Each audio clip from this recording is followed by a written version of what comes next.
So in the methods of integration,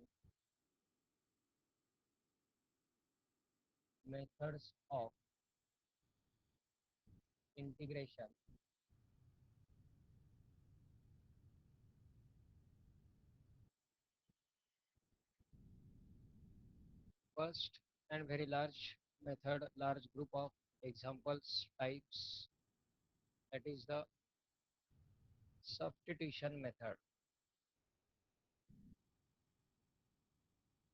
In this substitution method, first of all, while evaluating the integration, we have to make some substitution to convert that integration into initial standard form. First ग्रुपचे आपण पाहिले, first group मधले जे problems होते direct फॉर्म्युलावर depend असणारे, त्या फॉर्म्युलामध्ये convert करण्यासाठी maximum times integration मध्ये सबस्टिट्यूशन्सची आवश्यकता असते. हे सबस्टिट्यूशन्स करत असताना function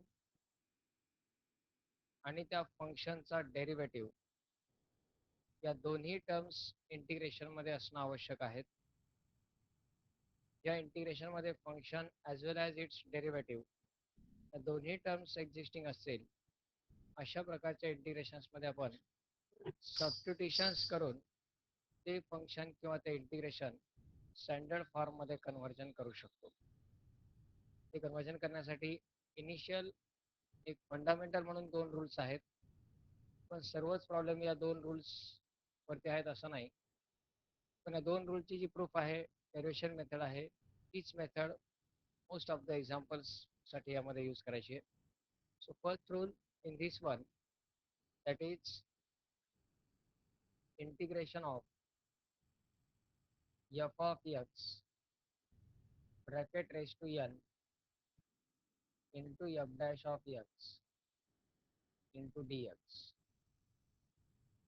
Integral f of x bracket raised to n into f dash x into dx equal to f of x bracket raised to n plus 1 upon n plus 1 plus. म्हणजे यामध्ये function आणि त्याचा derivative f of x हे suppose function आहे आणि त्याच फंक्शनचा derivative f dash of x पुढे त्याला मल्टिप्लाय. अशा वेळी आपण या फंक्शनचं integration f of x raise to n plus 1 upon n plus 1 या फॉर्ममध्ये घेऊ शकतो. आता यात डायरेक्ट फॉर्म्युला म्हणूनच याचा प्रत्येक वेळी यूज करायचा नाहीये, पण ऍक्च्युअल एक्झाम्पल मध्ये टर्म कशा पद्धतीने असेल पहा. Consider that integration sine square x किंवा sine cube x sine raise to 4x हे तिन्ही प्रॉब्लेम्स पाहिलेले आहेत. साइन स्क्वेअर एक्सचं इंटिग्रेशन घेण्याची काय प्रोसेस आहे? साइन स्क्वेअर एक्सचं integration of sine square x 1 minus cos 2x upon 2 integration of sine cube x sine 3 थीटाचा फॉर्म्युला यूज करणे. साइन रेस टू 4चं इंटिग्रेशन कसं घेतलं आपण? साइन स्क्वेअर एक्सचा ब्रॅकेट स्क्वेअर आणि पुन्हा साइन स्क्वेअर एक्सच्या जागी 1 मायनस कॉस 2x अपॉन 2 हा फॉर्म्युला यूज केला.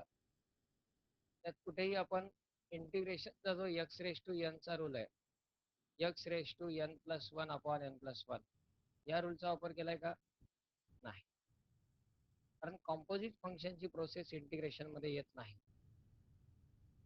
त्यामुळे आपण डिफरंट मेथडने त्याला सॉल्व्ह केलं. पण जर समजा एक्झाम्पल असं असेल, साइन रेस टू 4x आहे suppose into cos x into dx. आता या ठिकाणी साइन रेस टू 4 हे फंक्शन एक्स रेस टू यांच्या स्वरूपात आहे आणि त्याचा डेरिव्हेटिव्ह साइन एक्सचा डेरिव्हेटिव्ह काय? Cos x. तो डेरिव्हेटिव्ह या ठिकाणी अवेलेबल आहे. मग जर डेरिव्हेटिव्ह अवेलेबल असेल तर अशा वेळी आपण सबस्टिट्यूशनचा वापर करून ते एक्झाम्पल सॉल्व्ह करू शकतो. Sine raise to 4x into cos x into d x, यामध्ये साइन एक्सचा डेरिव्हेटिव्ह अवेलेबल आहे. साइन एक्सचा डेरिव्हेटिव्ह कॉस एक्स. सबस्टिट्यूशन जर आपण केलं तर ही टर्म एक्स रेस टू एनच्या स्वरूपात कन्वर्ट होते आणि मग आपण एक्स रेस टू एनचा फॉर्म्युला यूज करू शकतो. हा फॉर्म्युला कसा यूज करता येईल बघा. फर्स्ट ऑफ ऑल याचं डेरिव्हेशन, जी या डेरिव्हेशनची प्रोसेस आहे तीच प्रॉब्लेम सॉल्व्ह करण्याची मेथड आहे. In this one let integral I equal to f of x bracket raise to n into f dash of x into d x. त्यामध्ये ज्या टर्मचा डेरिव्हेटिव्ह अवेलेबल आहे, सबस्टिट्यूशन करत असताना कधीही हा एक कॉमन पॉईंट लक्षात ठेवायचा. ज्या टर्मचा डेरिव्हेटिव्ह अवेलेबल आहे ती टर्म सबस्टिट्यूट करायची. ब्रॅकेट रेस टू एनच प्रत्येक वेळी फंक्शन असेल असं नाही. जेवढे फॉर्म्युले आपण इंटिग्रेशनचे आतापर्यंत आले त्यापैकी कुठल्याही फॉर्ममध्ये फंक्शन असू शकतं. यात सबस्टिट्यूशन करत असताना ज्या टर्मचा डेरिव्हेटिव्ह अवेलेबल आहे ती टर्म सबस्टिट्यूट करायची. आता यात एफ डॅश एक्स म्हणजे तो कोणाचा डेरिव्हेटिव्ह आहे, एफ ऑफ एक्सचा. सबस्टिट्यूशन यामध्ये करायचं आहे, put f of x equal to t. F of x equal to t आपण सबस्टिट्यूट केला. सबस्टिट्यूशन आपण एक्स या व्हेरिएबल मधून टी या व्हेरिएबल मध्ये कन्व्हर्ट करण्यासाठी करतोय. म्हणजेच यामध्ये एक कम्प्लीट फंक्शन टी या व्हेरिएबल मध्ये ट्रान्सफर व्हायला पाहिजे, इन्क्लुडिंग डीएक्स. म्हणजे डीएक्सच्या ऐवजी इंटिग्रेशन पण करायला पाहिजे विथ रिस्पेक्ट टू टी म्हणजेच डी टी. त्यासाठी डिफरन्शिएट करा दोन्ही sides. Differentiate with respect to x. F of एक्सचा derivative with respect to x काय येईल, f dash of x. F of एक्सचा derivative with respect to x काय येईल, एफ डॅश एक्स. आणि टीचा derivative with respect to x जर घेतला तर तो येईल d t by t x. Derivative of t with respect to x. आता यामधला हा जो डी एक्स आहे डिनॉमिनेटरला तो लेफ्ट साईडला घ्या. म्हणजेच f dash of x into d x equal to काय येईल term, f dash of x into d x equal to d t. आणि मग आता इंटिग्रेशन मधली term equal to f of x bracket raise to n आहे. F of एक्सच्या जागी आपण काय लिहिणार, t, that is t raise to n into f dash x into d x. F dash x into d x या पूर्ण टर्मची value काय, d t, that is t raise to n into equal to. आता ही term t raise to n into d t x raise to n into d x या स्वरूपात आहे. फक्त एक्सच्या ऐवजी व्हेरिएबल काय, टी. इतर कुठलं फंक्शन या ठिकाणी आहे का, साइन कॉस किंवा आणखी वेगळं एफ ऑफ एक्स वगैरे नाही. X raise to n into d एक्सच्या स्वरूपाची टर्म आहे. म्हणजे या ठिकाणी आपण एक्स रेस टू एनचा फॉर्म्युला यूज करू शकतो. टी रेस टू एनचं इंटिग्रेशन काय येईल, t raise to n plus one upon n plus one plus c. टीची व्हॅल्यू काय, फायनल आन्सर पुन्हा एक्स मध्ये कन्व्हर्ट करावं लागेल कारण दिलेलं इंटिग्रेशन एक्स या व्हेरिएबल मध्ये. टीची व्हॅल्यू काय, f of x that is equal to f of x bracket raise to n plus one upon n plus one plus c. त्या ठिकाणी t equal to f of x substitute केला, that will be the right side. ही जी process आहे rule prove करण्याची, तीच process आपल्याला problem solve करताना यूज करायची आहे. प्रॉब्लेम सॉल्व्ह करत असताना समजा sine raise to 4x into cos x हे इंटिग्रेशन. हे इंटिग्रेशन इव्हॅल्युएट करत असताना for example integration is sine raise to 4x into cos x into d x. यात डेरिव्हेटिव्ह कुणाचा अवेलेबल आहे? साइन एक्सचा अवेलेबल आहे. साइन रेस टू 4चा डेरिव्हेटिव्ह अवेलेबल आहे का? नाही. डेरिव्हेटिव्ह अवेलेबल आहे फक्त साइन एक्सचा. पण जर आपण sine x equal to t substitute केला, differentiate with respect to x, with respect to एक्सचा डिफरन्शिएट केला, साइन एक्सचा डेरिव्हेटिव्ह आणि टीचा derivative d t by d x. तो डी एक्स लेफ्ट साईडला येईल, म्हणजे cos x into d x equal to काय आला? D t. So integral becomes sine raise to 4 म्हणजेच टी रेस टू 4 आणि cos x into d x equal to काय आला? इथे आपण एक्स रेस टू एनचा फॉर्म्युला वापरू शकतो. That is t raise to 5 upon 5 plus c. आणि टी म्हणजेच कुठला function? Sine x. That is equal to sine raise to 5x upon 5 plus. पण जर कॉस एक्स इथे नसता, फक्त sine raise to 4x into d x असता, तर मात्र आपल्याला या मेथडचा वापर करता येणार नाही. पहिल्या मेथडने ज्या मेथडने आपण तो प्रॉब्लेम सॉल्व्ह केला आहे त्याच मेथडने सॉल्व्ह केला जाईल. इथे त्याचा डेरिव्हेटिव्ह अवेलेबल होता, साइन एक्सचा डेरिव्हेटिव्ह कॉस एक्स अवेलेबल होता, म्हणून आपण सबस्टिट्यूशन यूज करू शकतो. पण जर फक्त साइन रेस टू 4 असतं, त्याला एक्स रेस टू एनचा फॉर्म्युला वापरून साइन रेस टू 5 अपॉन 5 असं लिहिता येत नाही. सबस्टिट्यूशन्स यूज करून त्याचा डेरिव्हेटिव्ह इथं अवेलेबल होता, म्हणून या फॉर्ममध्ये आन्सर आला. टेक डाऊन दिस फर्स्ट रूल आणि लगेच त्याचं एक्झाम्पल पण घ्या.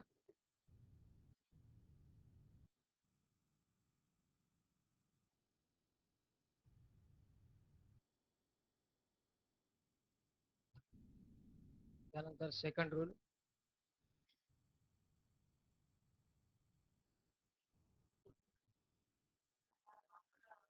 Integral f dash of x upon f of x, f dash of x upon f of x into dx equal to log of f of x, log of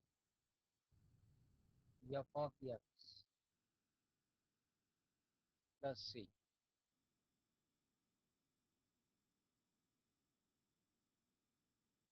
similar rule आहे, यामध्ये फक्त function हे डिनॉमिनेटरला आहे, f of x raise to n वगैरे value नाहीये. मागचा rule आपल्याला as a process use करायचा आहे प्रॉब्लेम्समध्ये, पण या रूलचा आपण काही ठिकाणी डायरेक्ट पण यूज करणार आहोत. रूलचं मिनिंग काय पहा, f of x हे फंक्शन डिनॉमिनेटरला आहे आणि त्याचा derivative f dash of x हा न्यूमरेटरला आहे आणि इंटिग्रेशन येते log of f of x. Direct rule कसा यूज करायचा आहे, की the derivative of denominator is at the numerator. डिनॉमिनेटरचा डेरिव्हेटिव्ह जर न्यूमरेटरला असेल, then its integration is equal to log of denominator. पण डिनॉमिनेटरच्या पूर्ण टर्मचा डेरिव्हेटिव्ह पाहिजे न्यूमरेटरला. डिनॉमिनेटरमध्ये असणाऱ्या एखाद्या टर्मचा डेरिव्हेटिव्ह असणं उपयोग नाही. कंप्लीट डिनॉमिनेटरचा डेरिव्हेटिव्ह जर न्यूमरेटरला प्रेझेंट असेल, तर इंटिग्रेशन असतं log of denominator. That is by this rule, denominator आहे f ऑफ x, त्याचा derivative f dash of x न्यूमरेटरला आहे, equal to log of denominator म्हणजेच log of f of x. आता यामध्ये डेरिवेशन प्रोसेस सिमिलर आहे. First of all let I equal to integral on left side f dash of x upon f of x into dx. त्यालाच आपण या स्वरूपात लिहू शकतो 1 upon f of x into f dash of x into dx. Substitution same. F of x equal to t. Differentiate with respect to x. With respect to x जर differentiate केला तर f of x चा derivative येईल f dash of x equal to dt upon dx. dx left side ला multiply येईल म्हणजेच f dash of x into dx equal to dt. Integration काय येईल पहा 1 upon f of x म्हणजेच 1 upon t into f dash x into dx त्याची value dt. 1 upon t चे integration that is log of t plus c. Finally t ची value substitute करता येईल that is integral becomes log of f of x plus c. म्हणजेच डिनॉमिनेटरचा डेरिव्हेटिव्ह जर न्यूमरेटरला असेल तर इंटिग्रेशन घेत असताना आपण डायरेक्ट लॉग ऑफ डिनॉमिनेटर घेऊ शकतो. काही ठिकाणी ही प्रोसेस आपल्याला डायरेक्ट यूज करायची आहे, काही ठिकाणी ही सबस्टिट्यूशन पूर्ण प्रोसेस करावं लागेल. त्या रूलचा वापर करून आपण आणखी 2 फॉर्म्युले या ठिकाणी तयार करणार आहेत. First of all consider integration of cot x. cot x च्या इंटिग्रेशनचा आहे का फॉर्म्युला अवेलेबल पहा मागच्या लिस्टमध्ये. cot x च्या इंटिग्रेशनचा cot स्क्वेअर x असेल तर त्याला आपण cosec स्क्वेअर x मायनस 1 लिहितो, पण cot x च्या इंटिग्रेशनचा फॉर्म्युला नाहीये. तो फॉर्म्युला त्या ठिकाणी तयार होईल या मेथडनी. cot x लाच आपण cos x upon sin x असे लिहू शकतो इंटू dx. डिनॉमिनेटरला आहे sin x आणि sin x चा डेरिव्हेटिव्ह काय cos x, तो न्यूमरेटरला आहे प्रेझेंट. डिनॉमिनेटरचा डेरिव्हेटिव्ह जर न्यूमरेटरला असेल तर इंटिग्रेशन असतं लॉग ऑफ डिनॉमिनेटर, म्हणजे त्याचं इंटिग्रेशन काय येईल log of sin x plus, आणि याचा आपण डायरेक्ट फॉर्म्युलावरून यूज करणार आहेत. cot x चं इंटिग्रेशन असेल आता log of sin x. cot x चा derivative minus cosec square x आणि cot x चं integration log of sin x plus c. Similar to this, integration of tan x. tan x चं पण integration आपण याच मेथडने तयार करू शकतो. That is equal to integration of tan x लाच आपण sin x upon cos x या फॉर्म मध्ये लिहू शकतो. आता पहा डिनॉमिनेटरचा डेरिव्हेटिव्ह न्यूमरेटरला डायरेक्ट अवेलेबल नाहीये. cos x चा डेरिव्हेटिव्ह काय असतो न्यूमरेटरला मायनस sin x आहे का, पण तो डेरिव्हेटिव्ह तयार केला जाऊ शकतो. डेरिव्हेटिव्ह तयार करण्यासाठी इथे फक्त मायनसची रिक्वायरमेंट आहे. डायरेक्ट जरी डेरिव्हेटिव्ह अवेलेबल नसेल कॉन्स्टंट किंवा मायनस त्याने आपण मल्टिप्लाय डिवाइड करू शकतो, कारण ते आउटसाइड घेता येतात आपल्याला. जर आपण न्यूमरेटरचा जो sin x आहे त्यालाच minus of minus sin x या स्वरूपात लिहिलं तर व्हॅल्यू चेंज होणार नाही, कारण मायनस मायनस प्लस होतो. डिवायडेड बाय डिनॉमिनेटरचा cos x as it is into dx. मायनसने मल्टिप्लाय केलं, पण एक इंटिग्रेशनच्या इनसाइड असेल एक आउटसाइड. फायनल रिझल्ट मध्ये व्हॅल्यू चेंज नाही व्हायला पाहिजे, त्यामुळे मायनस इंटू मायनस या स्वरूपात लिहिलं त्याला. आता यात इंटिग्रेशनच्या बाहेरचा असणारा जो मायनस आहे तो ॲज इट इज राहील. आता इंटिग्रेशन मध्ये पहा डिनॉमिनेटरचा डेरिव्हेटिव्ह न्यूमरेटरला अवेलेबल आहे. cos x चा डेरिव्हेटिव्ह मायनस sin x, म्हणजे ज्याचं इंटिग्रेशन येईल log of cos x plus c. म्हणजे cot x चं इंटिग्रेशन असतं log ऑफ sin x आणि tan x चं इंटिग्रेशन असतं minus log of cos x. हेच tan x चं इंटिग्रेशन आणखी एका स्वरूपात लिहिता येतं लॉगची प्रॉपर्टी वापरून. लॉगच्या प्रॉपर्टीनुसार log of 1/x equal to असतो मायनस लॉग x. म्हणजे काय की लॉगच्या समोरच्या टर्मचा जर आपण रेसिप्रोकल घेतला तर साइन चेंज होतो लॉगच्या टर्म्स. लॉग ऑफ 1/x त्याला आपण लॉग m अपॉन n च्या रूलनुसार log m minus log n असं लिहू शकतो.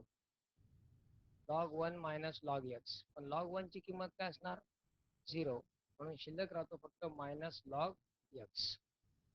म्हणजे जर आपण लॉगच्या समोरच्या टर्मचा रेसिप्रोकल घेतला, ही प्रॉपर्टी खूप युजफुल आहे आता इंटिग्रेशन मध्ये. आपली लॉगच्या समोरच्या टर्मचा जर आपण रेसिप्रोकल घेतला तर त्याचं साइन चेंज होतं. आता इथे साइन चेंज करायचं आहे आपल्याला. साइन चेंज करण्यासाठी इक्वल टू आपण लिहू शकतो log of 1/cos x plus c. cos x ला जर 1/cos x लिहिलं तर तो मायनस आहे आउटसाईडचा, तो काय होईल प्लस. आणि 1/cos x म्हणजेच sec x म्हणजेच इंटिग्रेशन होईल log of sec x plus c. cot x चं integration log of sin x आणि tan x चं integration log of sec x. हे दोन फॉर्म्युलांच्या लिस्टमध्ये पण ऍड करायचे. cot x चं integration log of sin x आणि tan x चं integration log of sec x.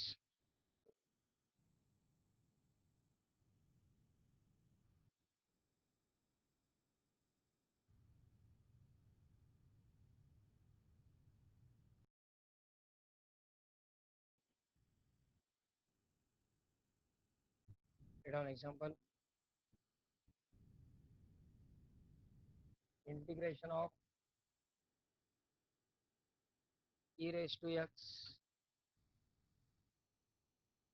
into cos of e raised to x into dx.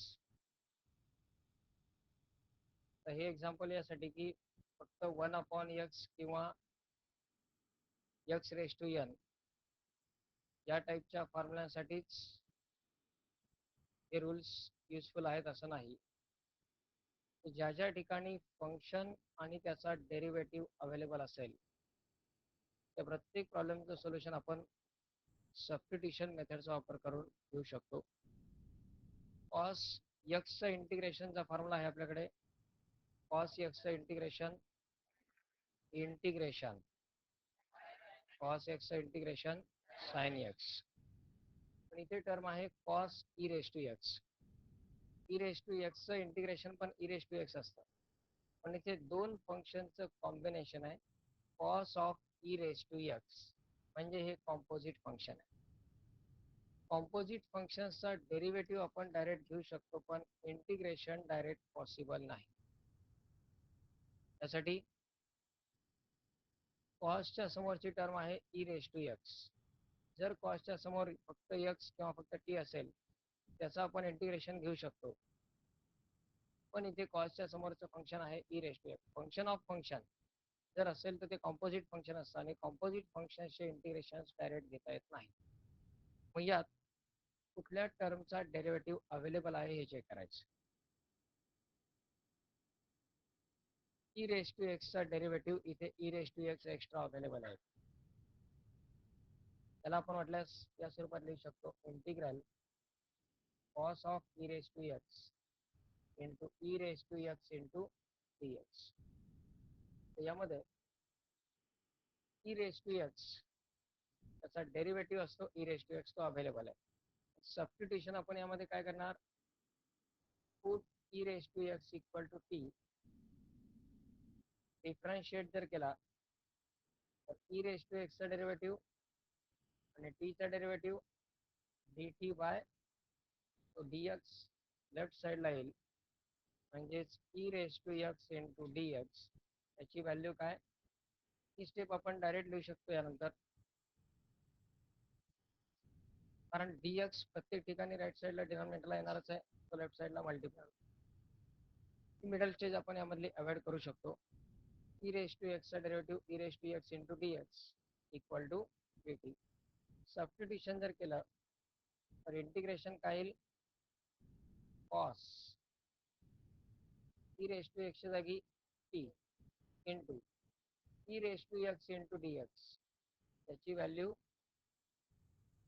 Cos t into d t, त्याचं integration काय येईल, equal to sine t plus c, t equal to substitute केलं शेवटी तर sine e raise to x plus c. यात आपण x raise to एनचा पण rule वापरला नाही आणि 1/x पण फॉर्म्युला वापरला नाही, पण तरीही सबस्टिट्यूशन इथे पॉसिबल आहे. फंक्शन आणि त्याचा डेरिव्हेटिव्ह हे दोन्ही आयडेंटिफाय होणं आवश्यक आहे. ज्या टर्मचा डेरिव्हेटिव्ह अवेलेबल आहे ती टर्म सबस्टिट्यूट करायची आणि मग फंक्शन सिम्प्लिफाय होईल.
Sine of log x upon x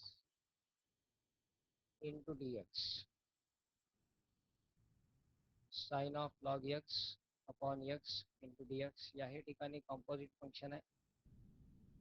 derivative कुणाचा अवेलेबल आहे, लॉग एक्सचा. लॉग एक्सचा डेरिव्हेटिव्ह काय, यामध्ये आपण ही term sine of log x upon x ऐवजी त्याला 1/x इंटू डी एक्स या फॉर्म मध्ये लिहू शकतो. सबस्टिट्यूशन काय करणार इथे,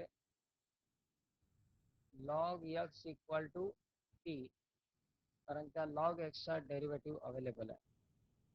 याला जर डिफरन्शिएट केलं तर लॉग एक्सचा डेरिव्हेटिव्ह काय, 1/x, आणि राईट साईड काय येणार, D T upon D x. तो डी एक्स लेफ्ट साईडला मल्टिप्लाय येईल, म्हणजेच 1/x इंटू डी एक्स याची व्हॅल्यू काय येईल, या पद्धतीने आपण हे डायरेक्ट लिहू शकतो. लॉग एक्सचा डेरिव्हेटिव्ह 1/x, राईट साईडला d t by d x येणार आहे, तो डी एक्स लेफ्ट साईडला मल्टिप्लाय घ्यायचा, मग इंटिग्रेशन होईल साइन लॉग एक्स म्हणजेच टी आणि 1/x इंटू डी एक्स याची व्हॅल्यू येईल डी टी. साइन टीचं integration minus cos t plus c, that is minus cos of log x plus C.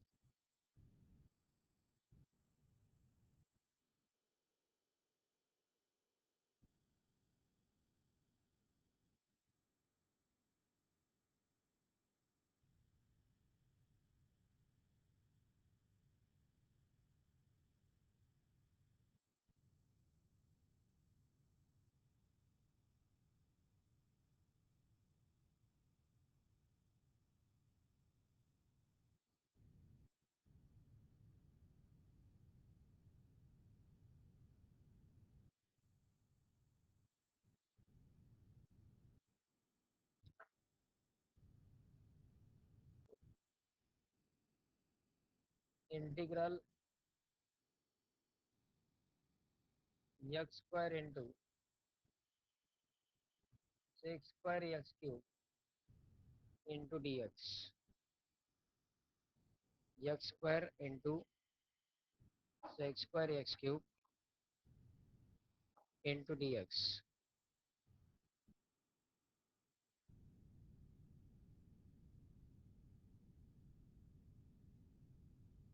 काय करणार यामध्ये?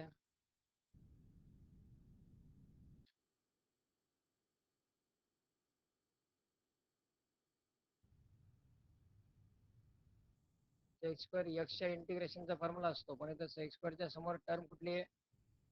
एक्स क्यूब आहे. कॉम्पोजिट फंक्शन फक्त आयडेंटिफाय करायचं. सेक स्क्वेअरच्या समोर एक्स क्यूब आहे. एक्स क्यूब असेल तर चालेल का? मग सबस्टिट्यूशन काय करावं लागेल? X cube equal to t. आणि एक्स क्यूबचा डेरिव्हेटिव्ह काय? एक्स क्यूबचा डेरिव्हेटिव्ह 3x स्क्वेअर. त्यातला एक्स स्क्वेअर इथं अवेलेबल आहे आणि कॉन्स्टंट टर्म ऍडजस्ट करता येतात मल्टिप्लाय डिव्हाइड करून. मग यात आपण म्हटल्यास इंटिग्रल त्याला sec square x cube into x square into d x या स्वरूपात लिहिलं. सबस्टिट्यूशन इथे आपण करणार x cube equal to t. X क्यूबचा derivative 3x square into d x equal to. तर कॉन्स्टंट ऍडजस्टमेंट दोन प्रकारे करता येईल. एक म्हणजे या इंटिग्रेशन मध्येच 3 न मल्टिप्लाय आणि डिव्हाइड करायचं. पण हा सोपा प्रॉब्लेम आहे, त्यामुळे आपल्या लक्षात येऊ शकते एक्स क्यूबचा डेरिव्हेटिव्ह 3x स्क्वेअर येतो. बऱ्याच वेळा इंटिग्रेशन मधल्या व्हॅल्यूवरून कॉन्स्टंट ऍडजस्टमेंट डायरेक्ट इनकन्व्हिनियंट होते. त्याऐवजी काय करायचे ते पहा. इंटिग्रेशन मधली टर्म आहे x square into d x आणि आपल्याला किंमत मिळाली आहे 3x स्क्वेअर इंटू डी एक्सची. आपल्याला कोण पाहिजे? फक्त x square into d x पाहिजे. X square into d x पाहिजे. मग हा जो 3 आहे कॉन्स्टंट, राईट साईडला आपण डिव्हाइड घेऊ शकतो. म्हणजे एक्स स्क्वेअर इंटू डी एक्सची किंमत 1/3 इंटू अवेलेबल काय आपल्याकडे? X square into d x. किंमत मिळाली आहे 3x square into d x. मग तो 3 कॉन्स्टंट आहे, राईट साईडला डिव्हाइड घ्यायचा. या व्हॅल्यूज इंटिग्रेशन मध्ये सबस्टिट्यूट केल्यानंतर एक्स स्क्वेअर एक्स क्यूबच्या जागी आपण टी सबस्टिट्यूट केला इंटू एक्स स्क्वेअर डी एक्सच्या जागी काय घेणार? 1/3 इंटू टी टी. पैकी 1/3 कॉन्स्टंट येतात, तो आउटसाइड घेता येईल. That is 1/3 integral x square t into d t. That is equal to 1/3 x स्क्वेअरचं इंटिग्रेशन टॅन सी. मग शेवटी टी ची व्हॅल्यू सबस्टिट्यूट करा. That is 1/3 tan x cube plus C.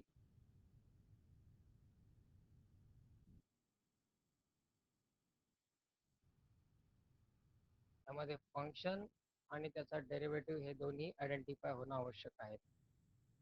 कुठल्या टर्मच्या जागी सबस्टिट्यूशन करायचं आणि काय सबस्टिट्यूशन करायचं हे महत्वाचं.